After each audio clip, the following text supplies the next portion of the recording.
What's up, St. Louis? It's your host, Luke Farrell of the STL Bucket List Show. The STL Bucket List Show is driven by Bognar Automotive Group. Bognar is Missouri's #1 car dealership with over 20 locations, so I guarantee that there's one in your neighborhood. Since the 1970s, Bognar has sold over 1 million cars, and John and the entire team made us feel completely comfortable when we picked up our new vehicle recently for the family. So I can't thank the Bognar team enough for driving this episode forward, and enjoy the show. For 50 years, Bankhead and Firth Orthodontics has been proudly serving the vibrant St. Louis community. As a family-owned and operated practice since day one, the commitment to excellence and personalized care runs deep. They believe in giving back to the wonderful people of St. Louis who have entrusted them with their smiles. Step into the 5 locations across St. Louis with modern offices equipped with the latest orthodontic technology. Their 3 amazing doctors are dedicated to providing top-notch, innovative treatments tailored just for you. Join us in celebrating 50 years with Bankhead and Firth Orthodontics, where your family becomes a part of theirs. Schedule your free consultation today and let them help you achieve the confident, gorgeous smile that you deserve. Because in St. Louis, your smile is your legacy.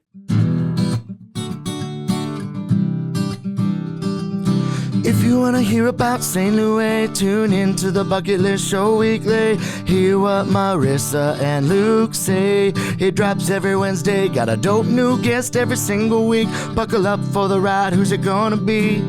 Who's on the show today? They rep St. Louis.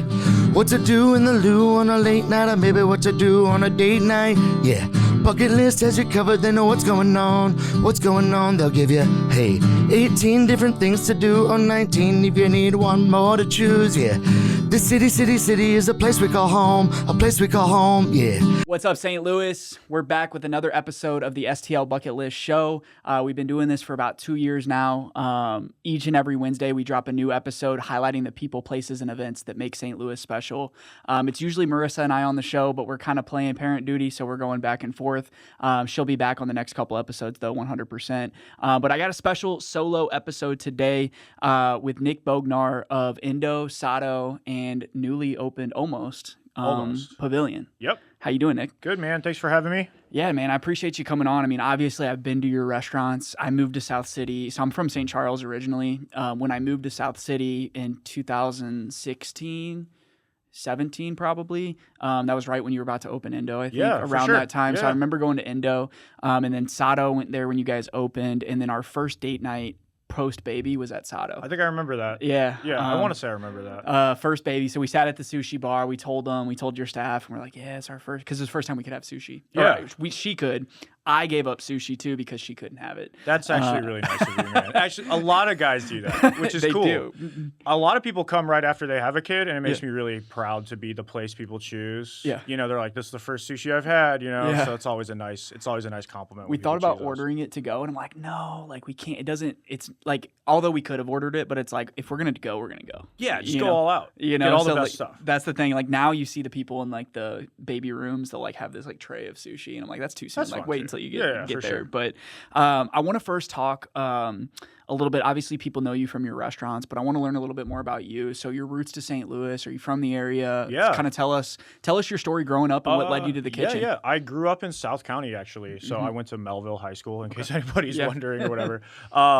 My mom has a restaurant, or had a restaurant, in West County in Baldwin. Yeah. So she opened that in 2001. So that was always kind of like, you know, my after school job, part-time job, whatever you want to call it. But I did kind of grow up in the restaurant, man. Like before that, she did some Thai restaurants with other members of my family. So the restaurant business really has been part of my life since I was a kid. Wow. And even before that, my two parents, they met running a Holiday Inn off of Butler Hill. Okay. Well, it used to be a Holiday Inn. I don't know what it is anymore. They like scrapped it and built a new one. I'm not sure what they do now, but they were actually running that hotel together. That's crazy. So yeah, hospitality industry was pretty much part of my entire life, man. That's amazing. And then I think because of that, school was always kind of whatever. I was more interested in kind of the action at the restaurant, and definitely the money, the little bit of money I got paid was like huge motivator for me. Yeah. So yeah, I was always trying to pick up shifts. How old were you when you started working up there? You know, a little bit of stuff when I was a kid, like nothing too major. When I was maybe like 10 or 11, at least that's like kind of the joke. You were just there, though. Yeah, helping. Yeah. But I would say I was pretty much cooking, you know, 13, 14 years old. Wow. Trying to honestly just make a little extra money. Exactly. I really liked that. Exactly. And it was after school, and it was like your parents' restaurant Yeah. and like everybody. So with it being in West County, you being from South County, did like the kids at school think you were cool because you had a restaurant, or was it different because it wasn't close to the school? It was kind of That's actually like, crazy because at some point in time, I don't think anybody really cared that much. Yeah. You know what I mean? It was like, I'm always like coming to the party with food or Right. whatever. Right. It was maybe it was almost taken for granted a little bit. Exactly. And then at some point, people started to think it was cool, or some people thought it was cool, and some people didn't really care. Yeah. That's funny because like you think that now, like if when these other restaurateurs, like their kids grow up in the restaurants, nobody really realizes how cool it is because these things have short lifespans, and like that restaurant was, I mean, you guys just closed last year, right? Yeah, so we like to call it a move for the most part, but we did reopen with a different name and kind of concept too. But that was 21 years old. Yeah, so 21 years old, and that shifted into Sado. Yep. What Sado is. Yep. So a lot of the same staff that used to work there. Yeah, yes and no. Yes and no. I mean, with a restaurant that old, the staff changed a million different times. For a long time, it was a lot of my mom's family, sisters and brothers and stuff, and they all kind of went and did their own thing, and a lot of them have their own places now too, which is really cool. My Aunt Whitney, she does Sushi Koi in the Central West End, which I think is a lot of people's favorites. So we worked together forever. That was amazing. And my Aunt Nina has Rice Thai Bistro just down the street from where Nippon Tay used to be too. And there's a few others out there too. I mean, but those are my closest family members. My aunt's also in the business too. That's cool. So you guys have the hot. So did you always want to work in a restaurant? Because it seems like when you grow up, like my dad's in construction, and the last thing I wanted to do was construction because I saw.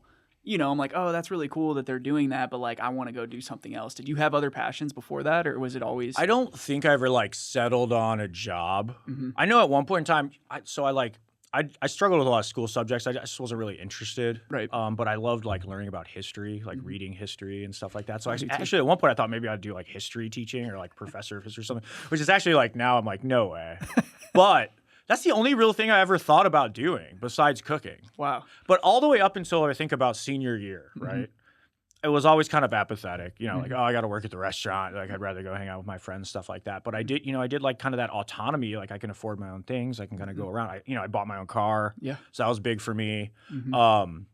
But then when I was like a senior in high school, it's like haven't really landed on any kind of job that I think I would really like. And then you kind of have the idea of like, okay, I'm going to have to go to college or pay for college, or do I really want to do this? And I think even me at the time, I knew I was just going to like fuck around at college, man. Yeah. I was not going to like try. Yeah. And I think I was at that point, I was like, well, I didn't want to like be like unsuccessful. I wanted to continue to make money. And then I started to put two and two together. I'm like, okay, well, if I'm going to move out, and have like that freedom of living on my own and stuff, it's like, I don't even think I can afford this right now. Right. Because like looking at the reality of what you get paid to cook at the time, especially, and I was a full-grown sushi chef for the most part, and I made pretty great money for my age. But I started taking it really seriously when I put that together. I was like, okay, well, if I actually want to do this and, have the things I really want, I should probably start taking something seriously, right? And I'm already pretty good at cooking.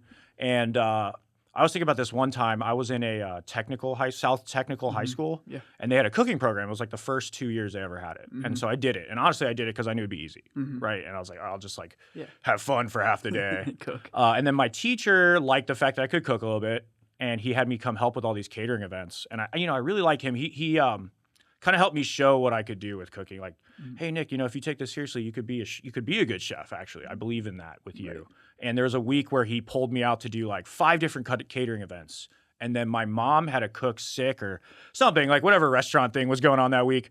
And I had to help out at the restaurant each night too. So I think it was like all day for the entire week. I was just in a kitchen, whether it was at the catering things and then getting off school and then going to the restaurant, straight to the restaurant. And like I made a bunch of money that week, and I was in the kitchen all week. I was like, man, I really enjoyed that compared to being in school. I feel like I could do this as a job because it was essentially, like that's what it would be like if I was working overtime for a week, right? Yeah. And something kind of clicked, and I was like, okay, I'm going to try to take this seriously. And then instead of going to college, because I was maybe going to go to Mizzou or something, I decided to do culinary arts at Forest Park, which is like a lovely program, super affordable. And that's what I was thinking about too, like trying not to spend too much money. And I started taking it really seriously, man, And then you were 18, 19 at the time? Yeah, 18, 19, finishing high school. And I worked a lot to kind of save some more money. And that's when I moved to Austin to try to go work at Uchiko, which was like a basically the best restaurant I could think of at the time. And I had a connection there too. One of my friends had already Down in worked Texas? there. Yeah, Austin, Texas. Yeah. Wow. So did you work there for a little bit? Yeah. So I worked there, learned as much as I could, tried to just absorb. It was So that was really, like still like your education era too. Yeah, Like you I were mean- like, I'm here to like earn, but I'm also here to learn from you guys so that I was can take this somewhere else. it's like this kind of apprenticeship thing, I think. At least that was still how it was back in the day. I mean, that was like 20 years ago now. Yeah. Well, not 20 years ago, but 12, 13, 14 Yeah, years ago or almost whatever 20. it was. That's crazy. Yeah. And you had to go like find someone who could teach you more than what I already knew. I already worked a lot in St. Louis, and I was like, man, I got to go try to work for the best chef I could. A friend of mine already had a job there. Yeah. And he kind of got me an in a little bit, which is pretty necessary if they don't know you or where you're from. And just wanted to like work for the best people. And they were like really badass team, man. I learned so much, like super duper fast. That's Yeah. crazy. That's so cool because I feel like that still happens now. I mean, I'm sure you have stories that we can talk about of like chefs that come to you that just tell you in the interview, they're like, hey man, I really want to work for you, but I know I'm going to do this later. You know, have you had situations like that in your career? It's kind of rare, man, like to have someone come and say they want to learn what I do. Yeah. But it does happen. I think it's cool. You know, there's in St. Louis, we're kind of one of the few places that do Japanese, Asian, or Thai food. And it does happen every now and then. Yeah. But yeah, I mean, the approach to cooking, I think, is, or at least as a career, is a lot different than it was when I was that age, right? So like I wanted to be a chef. I wanted to be a restaurant chef. That could have changed super easily. But I think over time, I love what a restaurant is. You know, I love that like energy, and I love the full service part of it, and the fact that we cook and like we give it to people right away. Yeah. That's a big one for me. Yeah. But Being able to see nowadays, your customer. nowadays I feel like people, they want sushi to be part of their toolkit, and then maybe they want to do something that's a little bit chiller or easier. You know, there's somebody who came one time and he's like, you know, I'm going to be a private chef, right? But I want to learn how to do sushi. And then when I was like, well, okay, to be honest, if you really want to do sushi, it's going to be like a year working here, man, like at least. Right. And even then, it's like just barely kind of Just to add it to scratching what you're the already edge. doing. Yeah, Like so you're going to do steak one night and then you're going to do exactly, sushi the next yeah. night. So I feel like that's kind of more common now. Yeah. Like nobody's like, I want to be a chef for you, or I want to be a chef of a restaurant or anything like that. Just because it's so hard, man. Yeah. And seemingly less reward there for sure. Well, there's a lot of things that like the whole world has changed since you started when you were 20. Now 12 years later, it's like the whole world and information has changed. So it's like people are like, well, dude, I can make so much more doing this, or I could learn on YouTube, or I could watch this show and like learn. Yeah. So it's just a lot different. But I think that like one of the things that people take for granted is like the actual work it takes to become a professional at your craft. And I think when you become a professional at sushi or as a restaurateur, because it's one thing being a really great chef, but now you're running a business. So actually I want to like, when did you open Indo? How old were you? And like, how hard was that to go from just working in the kitchen to then running a kitchen and hiring and staffing? I mean, that's a whole nother thing, man. It is a whole nother thing. So I always talk about this too, because it's like a lot of people see me, they're like, Nick, I was 28 when I opened Indo. So yeah, pretty young, right, for a restaurant opening. But I'm lucky enough to have a family who's been in the restaurant business forever, right? And my mom, she was a restaurateur for 20 years. Before that, she was helping people open restaurants. She was a director of food and beverage. My dad worked his way through grad school as a general manager of a hotel. And like my parents just, they worked, man. And I was always kind of part of that. Working in their restaurant, working for my mom, having my dad as someone who gave me advice constantly about how things work with business and stuff. You know, you can't really take any of that for granted. And it kind of helped me keep that stuff in the back of my mind when I was learning how to be a great chef. You know, and I love cooking, and I love the creative side of cooking and coming up with a dish or learning more techniques towards cooking. But yeah, man, like I don't think any of the restaurants would be run well or doing as well as they are, or have such a great situation if it wasn't for like that kind of little bit of, I mean, a lot of teaching from my parents, you know. It was a huge platform for us. And my mom's restaurant was still open when we opened Indo, and that was 2018, 2019, I think. I guess it was still technically 2018. And when we opened, man, it was eye-opening. It was actually very eye-opening. So we moved to the city and whole new team. And I was in charge of her restaurant when I moved back to St. Louis. And even that was big for me too, because before that I was running a program for just sushi. And so I think I had like 6 or 7 employees, right? And it was cool. It was a great experience. It was actually a more corporate restaurant, which I loved, The one actually. in West County? So my mom's place was in West County here. Yeah. The restaurant I was running before I moved back Yeah. had kind of this corporate structure. Okay. This was in Cincinnati, Ohio, actually. Okay. And I was there like executive sushi chef, right? And I was still pretty young, but I only had like 6 or 7 employees. So I was like learning how they do things. When I moved back to St. Louis, I tried to take some of that and impart it into what we did in the family business, and that helped. But we don't take all of it, Right. just the stuff that I liked about it, right? And then we changed everything about my mom's place, Nippon-te, and that was a huge thing too, right? It was a huge learning process, actually. And it was only then when we were like, okay, maybe now it's time I could do my own restaurant. And the idea for that was always part of the plan. Yeah. But it's easier said than done, man. Exactly. And even a small place like Indo, it wasn't a huge team. But being the person who they all look to as in charge and saying like, you're not just the chef, you're also like the owner. You're also in charge of the managers and the front of house and the making sure this place is Signing our successful. checks and Yeah. making sure we get paid on Definitely. Friday. Yeah, exactly. Making sure we get paid. And like, if I didn't have my parents helping me with that, it'd be impossible for me probably.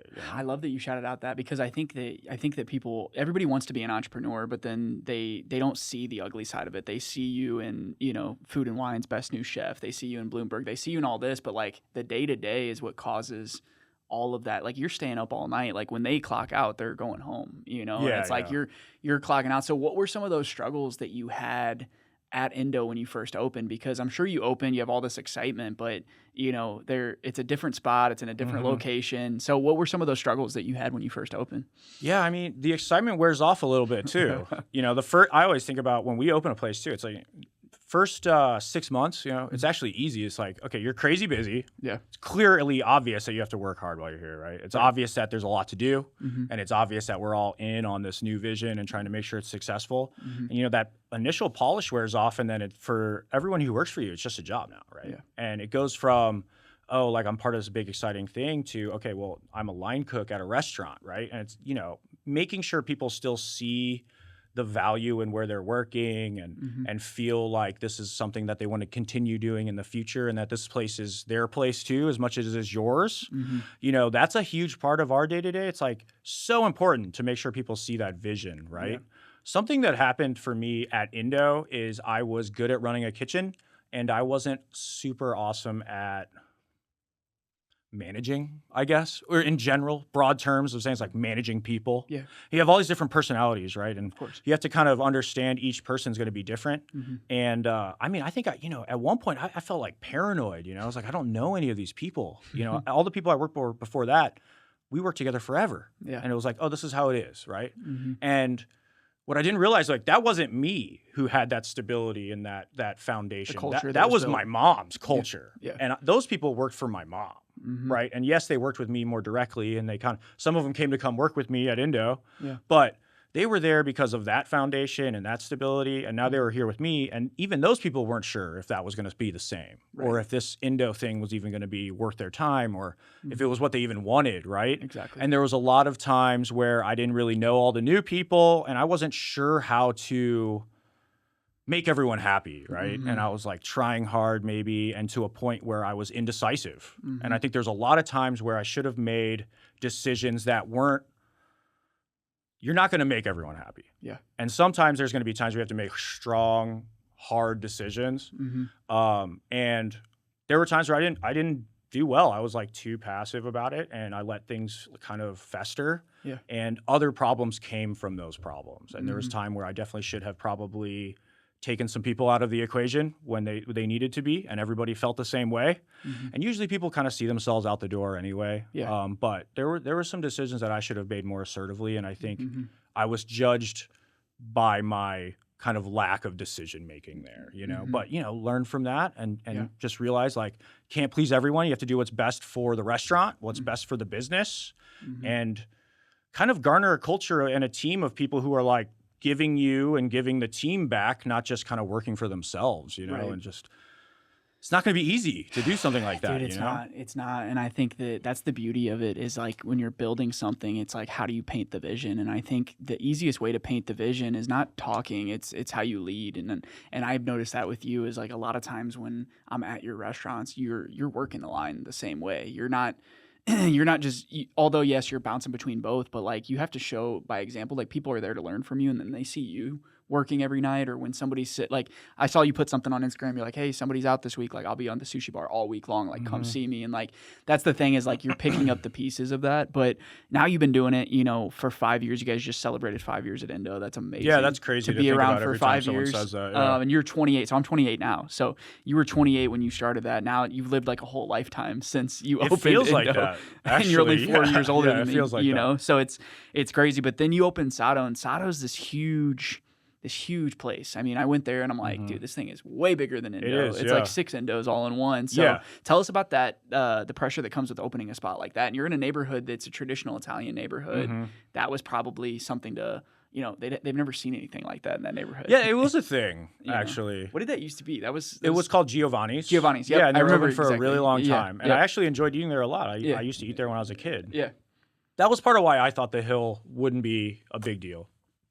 And I see why it is a big deal to the people who are from there. Yeah. And why the Italian community is so important to everyone. Yeah. And it was never really my idea to just like mess with all that at all. Exactly. But one of the reasons why I thought it would be awesome to have a great restaurant on the Hill was that I always thought the restaurants on the Hill were amazing. And I always saw the Hill as like fine dining, full service, reservations, nice dinner. No matter which place you went to on the Hill, it's like a nice dinner. And so I was like, oh, we'll fit right in here. And I think people got a little bit freaked out by, different cuisine or who I was or what we did. But now I feel like they say it's like Sado's a really nice restaurant.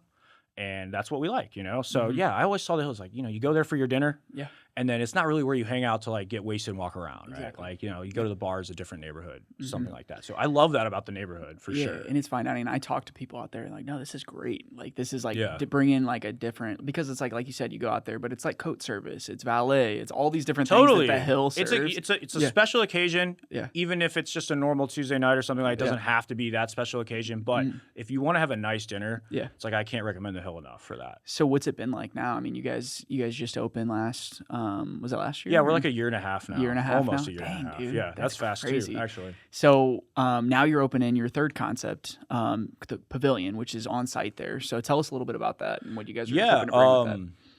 Pavilion is going to be us going back to having what we did at Indo actually initially when we first opened was a tasting menu. And it's supposed to be, for me, it's like a little bit more personal. And it's things that we can cook for just a small group of people. It'll have 6 seats and it's a small private sushi bar. And things that we don't have to be limited by volume, right? And you said, Sado's a pretty big restaurant. It's much bigger than Indo. It's about 3 times the size. So that has its own kind of template for what that menu has to be. So at Pavilion, we're not really held back by that. And we can kind of cook anything we want. And it's that Omakase template, right? So, lots of single bites, probably about like at least 18 single bites of food or hopefully like major flavor bombs, one at a time, totally up to me. Very personal menu about my like family's heritage and our cooking, as well as that premium Japanese ingredients and all the stuff, like no holds barred, right? Right. And then you sit there and hopefully it should just be, exceptional and really, really unique time. And my idea for it, really is just to kind of be super creative with that. Right. And really just hopefully blow everybody's minds like we did when we first opened Indo. But at the same time, totally different from what we used to do back then. Yeah. 18 courses. That's great. At least. 18 flavors. At least. At one point, we did more than that. Wow. But there's also like a perfect middle ground because one person eats more than another person. So. And you always like bite off each other's Yeah, stuff. exactly. Yeah, I did one in New York. It was a Michelin restaurant. It's a newer one. It's called Koichi Koichi or something like Koichi, that. Yeah, something like that. sounds He has familiar. two. There's two. so many. He's so many like Yeah, in New omakases, York, but it yeah. was the first time I did one of those style dinners. Yeah. But they do it fast up there though, because they get you in and out in 90 minutes. Okay, yeah, like that they that were is a just quick like one. he brought out boom, like the second you're finished, like it was almost too fast because that's how New York runs. Right. New York runs on that 90-minute For thing. sure. But like being able to like sit there and there's it's just something that you can get creative. And I think as an entrepreneur and as a chef, there's sometimes you go through the day to day and you're like, man, I really want to do this tonight, but I have to make sure we do this. Absolutely. Because this is what our customers know us Number for. one for me with Pavilion is that I can go back to being, obviously all the other business and stuff. Hopefully we can solidify that, right? And then I can go back into Pavilion, and when I'm doing the tasting menu, it's kind of like all about cooking again. And that's what I love to do. I love to cook. Even if I'm off work, typically I'll cook something fun or like take my time with it. And it's going to be really great to go back into a place where it's not about serving 200 people. It's about making like a really awesome meal that kind of comes from the heart and is really about, what I'm feeling. Yeah. And then people get to enjoy that, and I really do love that act of making food for people and conversating, and because you'll be right fun, here. Man. It'll be like this podcast. Exactly. It'll be about the same distance. Yeah, and it'll be you. Most likely. Well, it'll probably be me and an assistant. We'll have different people too, but so you're excited to get in there again and just go that's crazy? exactly the idea, right? Hopefully I can go in there, cook as much as I can, and enjoy that process again without too much of the other stuff that we deal with. Yeah, no, that's gonna be fun. It gets your creative juices flowing, and it gets you like excited. Definitely. Like when you walk out the door, you're like, I'm ready to go. Exactly. Like, I'm ready to go. Yeah, I love going in the morning and like making dinner. And the people are gonna feel that in those special 6 people, 12 people a night that you're gonna serve. So what's the timeline looking on that? I mean, you guys are getting close. We're getting close. I would love to start walking through those soft openings and testings and stuff by the end of September. Really? So yeah, we're super close. Dang. I've been telling everyone, make sure they just add the Instagram. Yeah.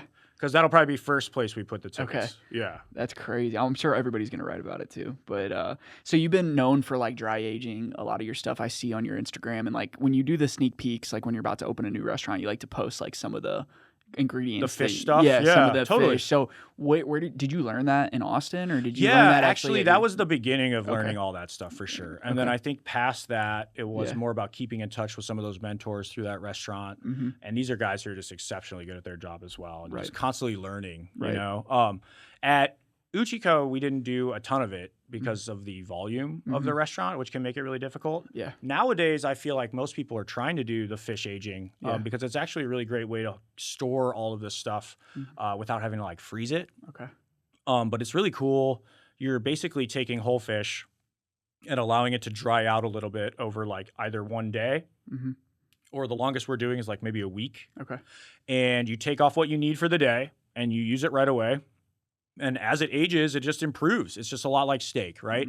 Steak takes a lot longer to kind of get more flavor through it. But with fish, you know, it's really more about texture, the density of fats and the mouthfeel that you get, especially when you eat it raw. But even like one day of hanging up a smaller fish, the texture difference is incredible. Really? Yeah. And then you just take what you need for that day. Pretty much, yeah. Fillet at a time. Yeah. Yeah, it's really cool. That's crazy. So it's also a sustainability thing too, because you can have that, like you said, you're not like buying a bunch and storing it. You're using every bit of that. Yeah, fish. we're trying to at least. Yeah, for sure. That's crazy. And then the other question I have is like the stuff that you guys get, you're in the Midwest. So it's like, you're not like the stuff that you have to get, you have to have relationships with some of these places all over the world. This is a super popular question that we get all the time. So I always tell people like, you know, if you haven't seen like the fish like everywhere before, like most likely it comes from the Japanese market, the fish market. There's 2 fish markets. There's like Toyosu and Fukuoka. And they fly that to us or Chicago. And a lot of these companies my mom was working with forever, right? And they just really expanded their abilities. So like back in the day, we used to get like a truck from Chicago once a week, right? And it was like super hard because you had to make sure you just got everything on that truck. Nowadays, there's several companies doing that and they're flying it to and fro and they're going to Chicago or they're coming to St. Louis or they're driving it back and forth. And there's multiple people doing that. Nice. So really, we're just kind of like letting them compete with each other and like picking up all the stuff that we think is the best. So the options we have now are so much better than what was before. And I think they just saw St. Louis as an opportunity to do a little more sales, which is amazing, man, because a lot of that stuff comes from the Japanese market. And it, you know, if I was in Japan, I'd probably be getting a much higher quality, like perfect product. But the stuff is so well done. It's often really amazing. Yeah. And then we couple that with our aging and the fact that we basically break down every fish we get now. The quality is pretty awesome. That's amazing. Yeah, I think that's probably another fun part about the business is like trying new products or like improving or like giving them feedback on like, hey, like this would be really cool if you could do this next time. So sometimes I can get stuff that I asked for. We have a little more, more clout with them now. Yeah, exactly. Back in the day, it was like you get what you get. Exactly. And there was a lot of years of like, okay, first of all, you have to pay them when you get the order, which is never good. Yeah. And then if you're complaining all the time, then they just won't care. Right, because you don't buy enough. Fuck these guys. Like they'll just stop doing business with you. Right. So now they're competing a little more, and it's a little bit more of a customer situation, and I can kind of give them feedback and get more stuff, and that's a much better situation for us for sure. That's fun. It also has to do with the popularity of sushi, and things like omakase or restaurants like Sado. Like people are into it, and St. Louis people love it, and I think people are seeing that. So now there's more business for everyone. Do you have like, I know you have mentors across the country, but besides your family, like, is there anybody that really mentored you in St. Louis that you can talk on, or is there in St. Louis, I mean, I always think about a lot of the guys that kind of helped me out when I first started back, especially when I moved into the city. I was trying to do business in the city more. One of my really good friends, Chris Bork, had a restaurant, Vista Ramen, for a really long time, and we've always just kept up, man. And like, he's just kind of done a lot, dude. And he's got like a lot of great advice for me, and I always think of him as a really great friend. And with Vista like opening and closing and stuff too, there was always just kind of like, him letting me know what he thought was important for me to do, and what he told me to just, keep trying, stick to your guns and stuff, man. And he's always given me some really great talked advice, about some of the sure. mistakes he made that you can probably not make. Stuff like that. It's always good to know, That's amazing, man. So I feel like you're kind of like a pioneer of this new wave of chefs. So like, you're only a couple years older than me, but like the younger generation of St. Louis is spending a lot more money on experiences and going out to eat, it seems like, So I'd like to think so. As we're growing, you're like a pioneer for a lot of younger chefs. So, you were born and raised here. I mean, what made you want to open your businesses here? Because you probably had options to do things across the country. Yeah, actually a big part of that decision was coming back to St. Louis to open my restaurant. Like, with Indo, I was like, this is going to be my restaurant. And Indo is very much about me as a cook or a chef, right? And I wanted it to be here in St. Louis because I think, number one, like, I think St. Louis should have some really great restaurants. And if I was going to kind of put everything of myself into something like that, I wanted it to be here. Yeah. The coolest part about that for me was the kind of support we got when we opened. Like, so many people were down. Everybody wanted us to be successful. And, a big part of that too is like, we just need awesome stuff to do. And like you said, younger people, they're all well-traveled, they're doing well for themselves. They want cool stuff to be here. And there's a lot of great things about living here and being able to, do what you want to do and kind of afford to do what you want to do and travel. And then when you're ready to eat dinner, you have the options. And I think that's kind of one of the best parts about having restaurants here. It is, man. It's like, it's getting really like crazy out here. There's so many great places now in St. Louis, dude. And it's like, there's a lot of people. I mean, people look at the city numbers, but I mean, when you look at the whole metro, you have 3 million people that can drive to your restaurant within 30, 45 minutes. So a lot of people are like, oh, there's only 300,000 people that are in the city, but a lot of people are driving 30 minutes to go to a restaurant, 20 minutes. Which is the same for any city. Any city, dude. But we just don't have real traffic. Yeah, I know. So that's cool too. It's better. But yeah, you can have these experiences, and that's part of the reason why we created STL Bucket List, was like to showcase these things that St. Louis was doing, because we loved going to New York, we love Chicago, and we think they do a really good job promoting their city as a premier city. Definitely. We think St. Louis can get there, and we're really committed to that. But I want to talk about some of your other St. Louis favorites. So, for sure. The bucket list is things that, not things we need to check off, but it's things that we love to do. We add them to our bucket list. So, do you have places that maybe you got a day off? I know you work a lot, but if you got a day off, you're riding the bike, like, is there some places that you're going to that that you love to hit up? I was thinking about this. So, actually, lately I've been trying to ride my bicycle too. Okay. I have a motorcycle too. Yeah, which that's why I do said like you're to riding do. the bike. I was like, the motorcycle. But so I've been riding the bicycle trying to be a little more healthy. Yeah. But I've been going to Grants Trail. Okay, which I think is awesome. It's like so easy. So that's like my normal routine bike ride now. Dude, so like Grants I'll ride from the hill to Grants Trail, and then back. You went all the way to there? Yeah, which is a great ride. It's like fun. I go in the city a little bit. Oh, because you go But we have like south, the Greenway now, right? Okay, so I basically ride to Carondelet, get on the Greenway, and then I'm there. Okay. And it's like no more cars. That is a good stuff, ride. which is awesome. That is a good ride. I was gonna say that's kind of sketchy if you went down the gravel way. Yeah, no, you don't have to. Exactly. That's why it's great. You go through a park. Yeah. The parks are awesome, right? Yeah. So you kind of get a little park. You can chill if you want. Yeah. I get like coffee. I love coffee. I shout out Blueprint in South City. It's my favorite coffee shop. The Watson one? Yeah, because I used to live right there. Yeah. And well, I live kind of on the hill now. So yeah. But Blueprint coffee, a little coffee, cortado. Yeah. I love a cortado, like right away, right? Mm-hmm. I'll try to get lunch. I guess it's probably gonna be a lot of food stuff. Yeah, let's go. I want to hear it. I want to hear your spots. Man, honestly, I've been getting lunch, something like light that I love. Saigon Cafe. Yeah. Have you been there in the Central West? No, but our team has been there. Vietnamese food, man. They've been killing it. The bartender there kills it. Everybody kills it. Eddie. Yeah. They're awesome. I've been seeing them all over social. They've been doing a bunch of stuff. It's just like good. It's good lunch. And they're it's open light. for lunch. I love Vietnamese food because it's like lighter. Yeah. And doesn't make me feel like I just ruined my workout or whatever. Exactly. Too. And I feel like I can eat a lot, even though it's like a lot of food. It's still not terrible for me, hopefully. Right. No, I like that. Probably chill for a little bit. What I've been doing on my days off too lately, I grab like some meat or something special from Bull Yards in Maplewood. So good, like, dude. anything. Anything they have.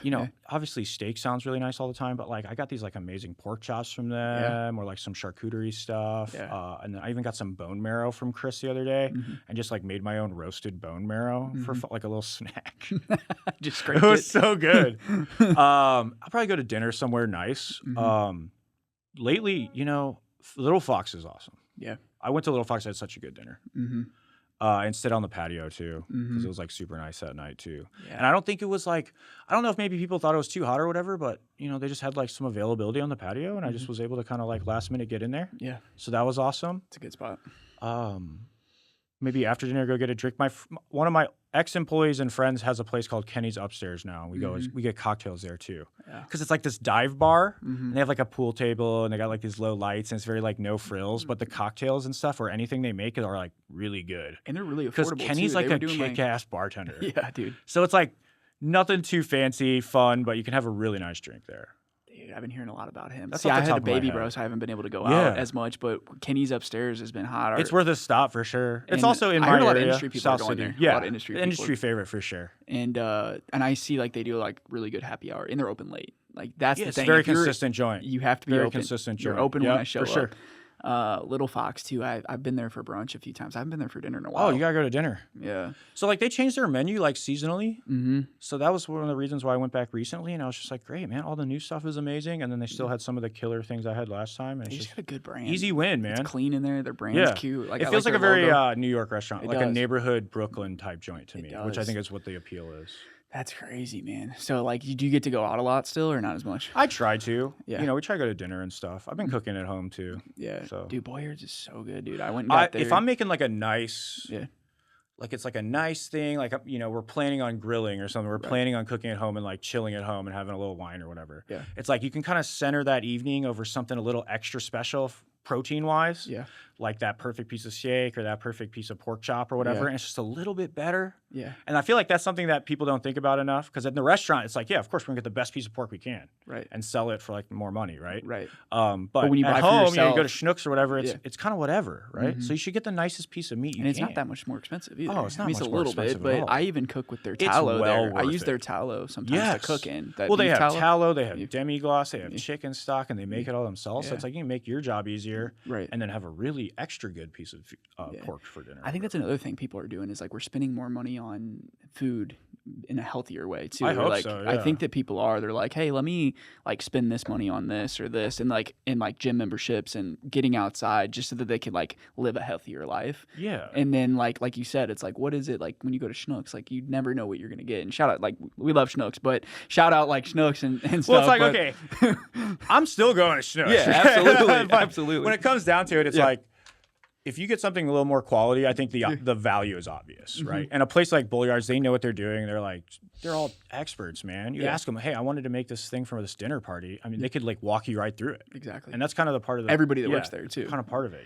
That's the coolest part is like I think that it's like a value exchange. Anything in life, like if you go out to Sado and you're going to spend $200, like you want to feel like you got a value exchange. And I got hope great so, value yeah. from That's that. 100% right. And that's like the thing is like you could buy a $5 coffee and still not get a great value. So that's the thing is like if you're getting a value, that's how people is anything in life, like anything in what you buy your car, like anything you want to buy, like I just want to get a good value. Absolutely. And I want to feel Yeah, good about what absolutely. I do.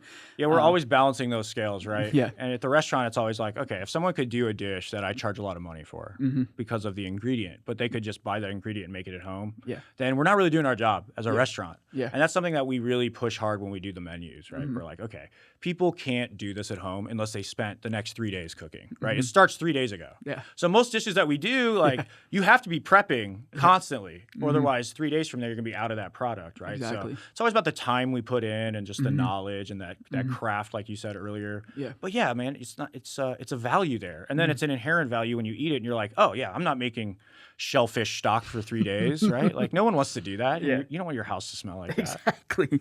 You don't want Yeah, your house. You exactly. just want to sit down and you want to get taken care of. And I think what your staff does, and I don't know how involved you are with the front of house, but the front of house is just on point there at They Sado all and care Indo. a lot, Yeah. you know? Yeah. Very informative. I mean, the first time I think I ate an edible and I went to Indo for my first Nice. time, I and I love that. thought that like I couldn't like read the menu right. Yeah, it's like, I can't. Please help. And the person, like, I'm like, can you just tell me what to get, please? That's part of the training too. They're like, so, if your customer is high on an edible.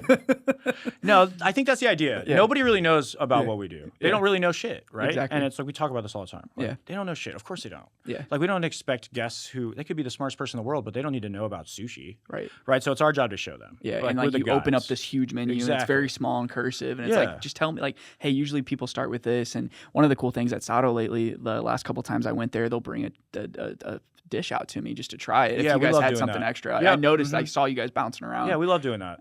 Giving out little gifts. Especially and stuff. people who are worried about it. Mm-hmm. And we kind of try to detect their apprehensiveness a little bit. And we're like, oh, these people didn't really pull the trigger on it. Maybe they're scared. Maybe they're worried. Let them try it, And it's like, it's kind of like that drug dealer thing. Yeah. Like, first one's free. Yeah. Because if it's the first time you enjoy something we do, typically you're back, man. You got to come back for it. It is true, and it's so good. You guys have like a range. Like actually, one of my favorite bites there is the little eggplant butter, or the little eggplant. Eggplant nigiris. Yeah. Yeah, That's just a good bite. It's kind just of like nice. surprising, right? Yeah, and it's very affordable, and you're just like, hey, let me get like 4 of those. Vegetable nigiris are awesome. Yeah. And a lot of people don't even think they're a thing, and they get skipped over all the time. Yeah. But we have a shiitake that's just slow cooked in that might butter. have been one too. Yeah, Yeah, shiitake incredible. butter one. Right, Yeah. and just like it's so fatty and delicious. The eggplant one rules too.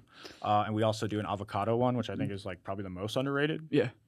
That's so interesting. So how do you get, like, I'm a business owner myself, and I'm trying to get good leaders. So you have good leaders in your restaurants. You have pastry chefs. You have, people that run the restaurant. You have front of house. Like, is that tie back to what your mom built with culture, or are you starting to figure out some of your stuff through the... I mean, the amount of time it takes for somebody to be able to do something like that, I think is part of that, right? Yeah. So I'm lucky to have been working with a lot of the people that I work with still for a very long time. Right. And, retention's part of that, right? Yeah. So at first it starts with like, we want to make sure we keep these people, like what are we going to do for our employees to make them happy and feel like, this isn't just another like stepping stone restaurant job. And then that hopefully trickled into me being able to give a little more responsibility to people and make sure that, they're still involved in learning and becoming better themselves at everything they do. But for me, man, I think nowadays, as far as getting people to be leaders in their own right, is like me working on myself and just continuing to push how much I know about managing managers, right? Like I feel like I'm pretty good at cooking now, right? I was going to say, I'm a great cook. I'm a great cook, but cooking's kind of like easy. Yeah. And so now I spend a lot of my time just like, how can I make sure that these guys are doing a good job in supporting them as a manager and what it is that I need to do to make sure it doesn't feel like they're just like spinning the hamster wheel. A lot of times with restaurant management, it never feels like they have enough time to be a manager. It was like, if I can support you enough to actually sit down and take your time with the schedule or take your time with training or feel like So you don't you have can to just manage. run. Like a big thing with restaurants is always like, you're the chef, but you're also the trainer or the hiring guy, and you also have to fill in. It's like there's not enough time for you to even develop people, right? And then they leave because they don't get that. Yeah, we're you like, guys do good with retention, don't you? Yeah, I think so. Yeah, we don't really have to lose See a lot or of hire people. too many. I've worked. I mean, one of my longest employees, we've worked together 12 years, man. He worked for my mom forever. That's crazy. It's amazing to have him still with us. That's just that trust that you get. And, Yeah. And it has to be, like you said, it's a double bridge. They have to trust you too, and you just have to keep showing up. But yeah, I think retention in your guys' industry is like, if you can retain employees, then you can continue to put out a better product. It's also every night. it's easier said than done. So you get better every day. Yeah. I mean, we you should. We just got to the point this year, actually. Well, maybe it was last year, I guess, but it's like where we finally have health insurance. Nice. And that was something we wanted to have 5 years ago. Yeah. So like just keeping working towards that stuff and improving all that and like giving back as much as you can. Yeah. Balancing the scales as far as what's reasonable for the business too. I like your guys' service charge that you guys did. I think you were the first ones that I noticed doing that. And at first, it's hard. It's like a shock to people, but it's like that's what a tip would be. Yeah, I mean, anyways, that's our right? I mean, that's our way of kind of counteracting how tipping works in the United States, right? Yeah. Like, so you're here in the United States. Most people assume that tips are part of what you're going to pay. Yeah. But something that a lot of people don't understand, I think, about that is that, a lot of people are like, well, just raise your prices, right? If I raise my prices, then the way that money would be allotted could be a million different things. And to be honest, I could just pay people hourly and then I would just take the other money, right? So one of the things that I always like to make sure people understand is like we put it as a tip or as an automatic gratuity, because then all that money goes to the employees, and it's actually like illegal for me to use for the business or for the managers, right? So it's like trying to be like transparent with that, but it also allows us, so we pay everyone the same hourly, which actually has to be higher than like what your server hourly would have to be. So all the hourly employees get paid the same, and then they split that tip. So that's just all the way from the dishwasher to the host. Really? Every single person, right? And the reason for that was a lot about like teamwork and kind of changing the way people think about working in a restaurant, and also providing them with a better pay. What's cool that like the server can because sometimes the server, when I used to work at a restaurant way back in the day, like server would be like $300 and I'd be like, like $60 today. That was a huge discrepancy there. And now that is so much more even, right? And it's really just more about who works the most, right? Which kind of makes sense to me, Yeah, right? that makes sense. Yeah. Not who got like a big party that night or something. Totally. So no, I think that's cool. But I think that like opening up customers to like, because I'm sure you've had to have those conversations with customers in the past, but now it's like, this is just the way it is. It's like, you kind of take it or leave it, man. Yeah. If I think it goes all together, and that's what people don't see. They're like, well, you could just pay your people better. And then it's like, well, there's also us gambling on whether you would think that would be worth it in that sense, right? You're like, well, the prices here, egregious. And I was like, well, that's what it costs to pay people. And they're like, oh, the food was amazing, but I don't agree with this structure, or I don't agree with paying this. And I was like, well, the food was amazing because you pay this. It's like, because I have had people work for me for 6 years, and because we have this system and they get paid a little more and they're better at doing their job. And it kind of all comes together, and we wouldn't have as good of food if we didn't pay people this way, because I would be constantly dealing with turnover, which is what most restaurants deal with, right? It's like a cycle now. So we just kind of, we just bet everything on it, basically. And I think what we give back for what you pay with that is that we're trying to make sure we guarantee you the best sushi you've ever had.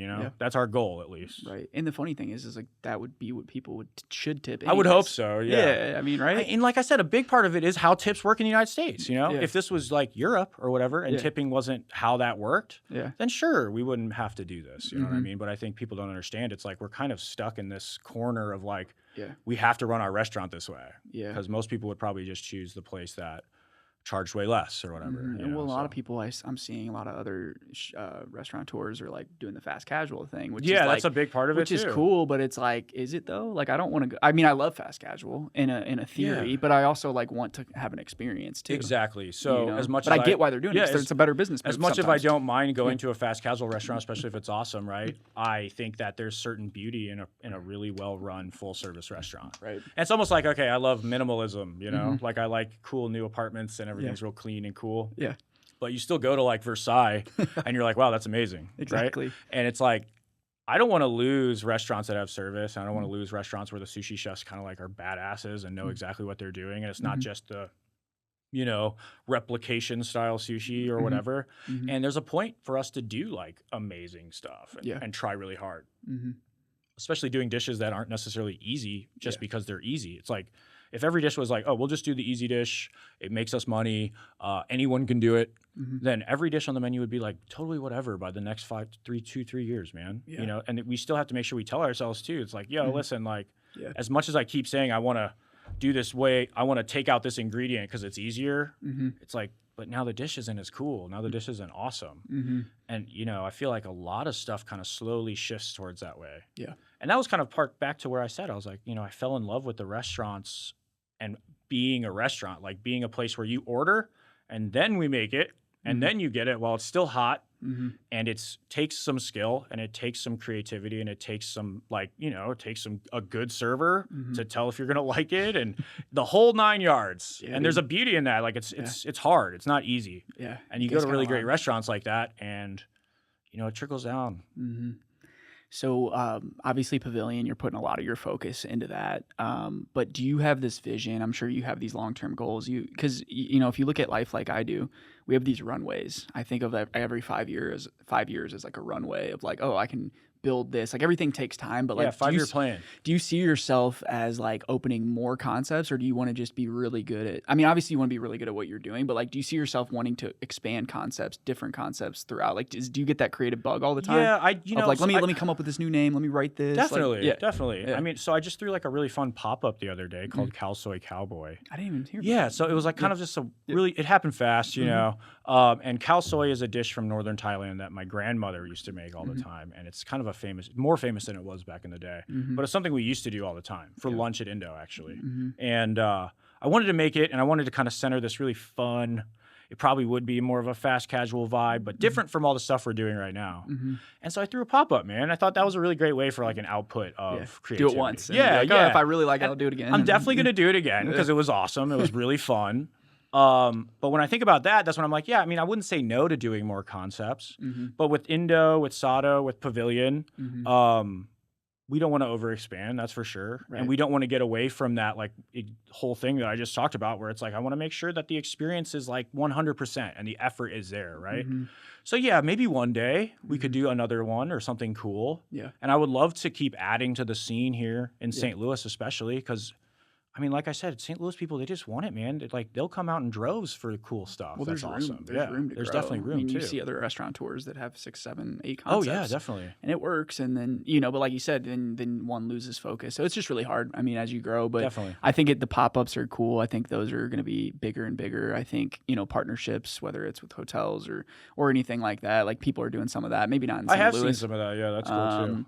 But yeah, there's some good stuff. But I want to talk to wrap up here.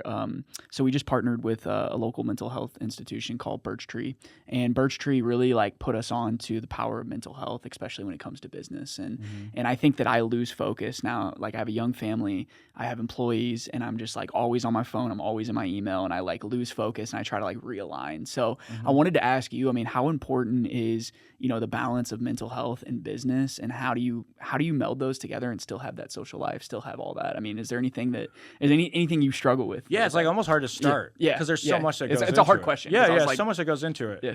Well, there's like this one thing too. It's like you can't. I feel like one thing that I used to do was I used to work like every day, right? And I was just like shove myself in the place and just keep working. Like there's so much to do. There's so much to do, and I just wasn't even being that effective. And I think it was because my mental wasn't very good. It wasn't focused, right? And so I think a little bit of exercise and making sure I have a weekend and making sure I have some quality time with those people in my life that I want to spend quality time with allows me to kind of like come back to that work week, like rejuvenated and ready to actually like get stuff done rather than just kind of slowly, kind of begrudgingly get through the week again and it all just flows together.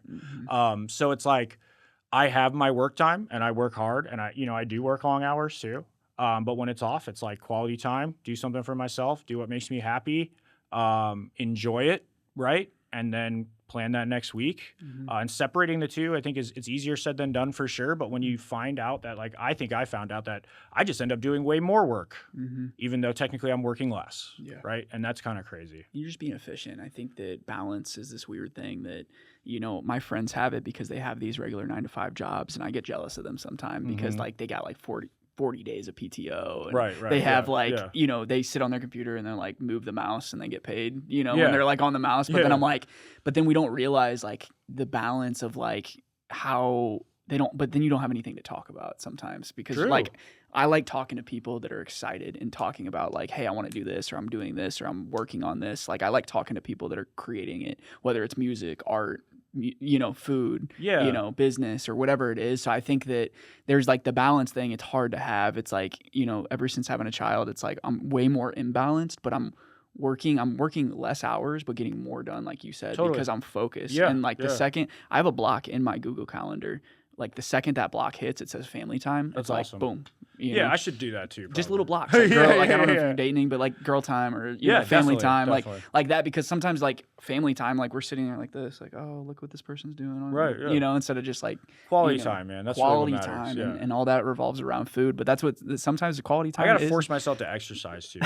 That's another thing. It's like I think a lot of restaurant people were beat up after the night. It's hard to wake up early to do anything. But I mean, I've told so many people, man, started with me with just 10 minutes, And now I can, do so much more than I was doing Now before. you're riding all the way to Grants exactly. Trail. You're riding from the hill to the South County. I feel super healthier now, and it keeps me mentally there, which is amazing. And my energy levels are good, and I don't get tired from just being at the restaurant. Honestly. Well, I think the restaurant industry, at least in the past, a lot of drinking, a lot of this. So it's hard to turn that off. But now I feel like this whole sober culture of not just sober, but less drinking, less alcohol, more activity. But then when we do, so I think that all that. That's part of it too, man. I mean, I feel like that, it's easy to kind of get off and have another drink or whatever. I think a lot of us are much better at balancing that now. And maybe it's because the team is a little older than we were before. Yeah.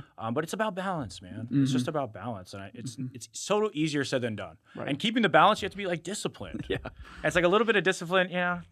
Crazy, restaurants are kind of we have 100% fun all the time. And so it could be a little hey, maybe not just all the fun today. Yeah. We need to work less fun today. We need to work today. We need to actually put some work in. But Nick, hey, I appreciate your time, man. Thanks for great. coming on, dude. Thank you, man. Appreciate it. Dude. Yeah, it was awesome. We'll come out to Pavilion. I definitely want to go to one of those openings. I'm sure you will see it. Yeah, dude, for sure. Can't wait, bro. Appreciate it. See you guys next week. Today they rep St. Louis, yeah. They rep St. Louis.